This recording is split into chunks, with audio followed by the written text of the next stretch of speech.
બોટાદમાં પ્રદેશ ભાજપ પ્રમુખ સી.આર. પાટીલના હસ્તે કમલમનું ખાતમુહૂર્ત કરવામાં આવ્યું। બોટાદ જિલ્લા ભાજપનું આધ્યાત્મિક કમલમ કાર્યાલયનું ભૂમિપૂજન અને ખાતમુહૂર્ત કરવામાં આવ્યું। ભાજપના કાર્યકરો અને સંતો દ્વારા સી.આર. પાટીલનું ભવ્ય સ્વાગત કરવામાં આવ્યું। પ્રદેશ ભાજપ પ્રમુખ સી.આર. પાટીલ, રત્નાકરજી ધારાસભ્યો ઉપસ્થિત રહ્યા હતા।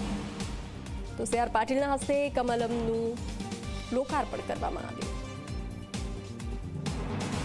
કેન્દ્રની સરકાર અને રાજ્યમાં શ્રી ભૂપેન્દ્રભાઈ પટેલ એમની મુખ્યમંત્રીની સરકાર આ બંને જે લોકો માટે યોજનાઓ બનાવે, આ તમામ યોજનાઓ લોકો સુધી સરળતાથી પહોંચે, લાભાર્થીને 100% લાભ આપી શકાય, એના માટે કાર્યાલયની આવશ્યકતાને તમે પ્રાધાન્ય પણ આપ્યું અને આ કાર્યાલયની જમીન નક્કી કરીને એનું આજે ખાતમુહૂર્ત કરીને ખૂબ ટૂંકા સમયમાં એક સરસ કાર્યાલય તમારા બધાના સાથ અને સહકાર સાથે બનવા જઈ રહ્યું છે। એના માટે આપ સૌને ખૂબ ખૂબ અભિનંદન આપું છું।